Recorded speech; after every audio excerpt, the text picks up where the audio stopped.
I just want to quickly come back to the phenomena itself. There's a very important phrase you used when describing, which I found fascinating, is bi-directional mimicry. Can you just quickly explain what you mean by that?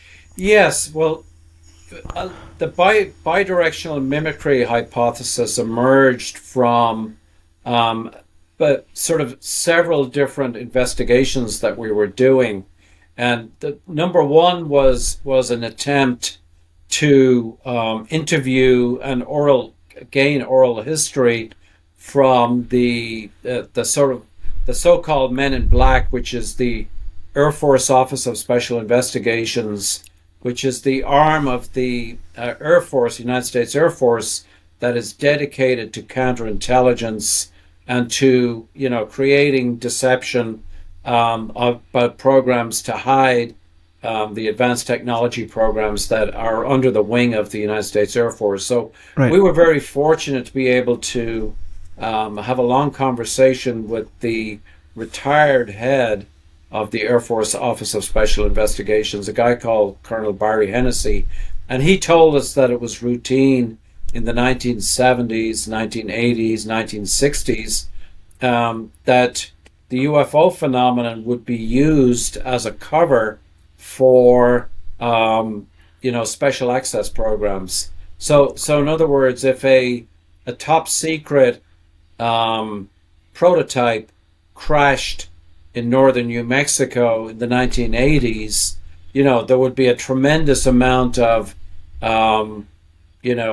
chatter about a UFO crash in northern New Mexico, and that would be aided and abetted by AFOSI. So that Right. level of, really what's happening here is that the United States Air Force would be mimicking the UFO phenomenon with their ability to cover it up. Right. So that's one part of the mimicry. The other part of the mimicry was a long-term investigation that the National Institute for Discovery Science did on the so-called large black triangle phenomenon, which is a phenomenon that erupted in the 1980s and 1990s in the United States and in Europe.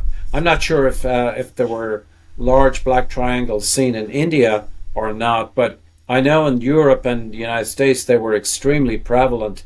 Our organization separately investigated over 150 separate cases of large black triangles, and they were always the same thing. They were very large, sort of football field size, 300 feet, edge to edge of the Right. triangle, Right. extremely brightly lit, flying at very low altitudes. And, I'm not talking 1,000 feet, I'm talking 100 feet, Wow. overpopulated areas, over interstate highways, making no attempt to hide themselves, but flying extremely dangerously low, very silent.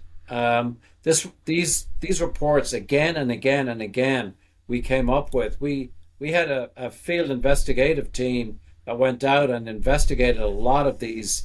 Like I said, over 150 cases, and the bottom line was our first thought was that this was a United States Special Access Program, but then we realized that these pilots would have to be on drugs in order to be piloting these aircraft in such a dangerous way. Right. Piloting an experimental aircraft over a populated area at 100 feet is just absolutely ludicrous when you're talking about multi-billion dollar programs, of Right. crashing. So we eventually came to the hypothesis that these actually were the phenomenon. They were mimicking the special access programs that the United States had in its arsenal, because it is well known that there are sort of successors to the B-2, for example, that look like triangular objects. So we Right. have a second level of mimicry here, where the phenomenon is actually mimicking the United States special access programs, and flying these objects over populated areas as a display of, exactly that mimicry. So, there's two levels of mimicry, Yeah. and by definition, two levels of deception, one being perpetrated by the United States government and the second one being perpetrated by the phenomenon. So, a lot of people wonder why a lot of progress has not been made in the study of UFO phenomena. And, these two, you're looking at the phenomenon through a lens of two separate levels of deception. So, standard scientific protocols do not involve dealing with two levels of deception when you're trying to, utilize the scientific method to investigate something. And that's one of the reasons why things have not progressed very well.